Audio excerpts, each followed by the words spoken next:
Social মিডিয়াটা না থাকলে অনেক কিছুই মিস করে যেতাম। যেমন ধরুন এই যে ভাতা বাড়ার পরে আবির মেখে মাথা কপালে একদম সবুজ আবির মেখে কি উল্লাস। আবার কারোর কারোর বাড়িতে তো পিকনিক শুরু হয়ে গেছে, না ভাতা বেড়েছে।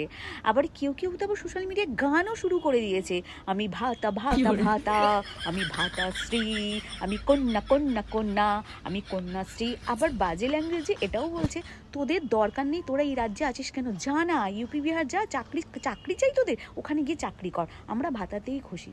তো তাদের উদ্দেশ্যে আমার একটা কথা আছে, আমি এটাই বলতে চাই, আপনাদের বাড়ির মেয়েদের যখন বিয়ে দেবেন, আপনারা যখন জামাই খুঁজবেন, প্লিজ দয়া করে ভাতাজীবী জামাই খুঁজবেন, চাকরিজীবী জামাই একদম খুঁজবেন না। তাহলে কি হবে বলুন তো, ছেলেগুলোর বিয়ে হবে। অ্যাকচুয়ালি কি বলুন তো, আমার ভাই আছে একটা, সে চাকরি করে না, চাকরি খুঁজছে, পাচ্ছে না। তবে এখন ভাতা পায় না, ভাতা শুরু হলে ভাতাটা পাবে। তো মেয়েদের দাবি চাকরিজীবী ছেলে চাই, তো ভাতাতেই যখন খুশি চাকরিজীবী ছেলে কেন নেবেন আপনারা? আমার ভাগনাটারও বিয়ে হচ্ছে না, মেয়েদের দাবি চাকরিজীবী ছেলে চাই, এদিকে ভাতাতে খুশি, তো কী করে হবে বলুন তো? আপনারা দয়া করে ভাতাজীবী ছেলে খুঁজুন প্লিজ, চাকরিজীবী ছেলে খুঁজবেন না, তাহলে অনেক ছেলের বিয়ে হবে, তারাও তো ভাতা পাচ্ছে নাকি। ছেলে ভাতা পাবে, মেয়ে ভাতা পাবে, ভাতায় ভাতায় নীল সাদা সংসারও পাবে তারা। এই দেখুন পিছনে নীল সাদা।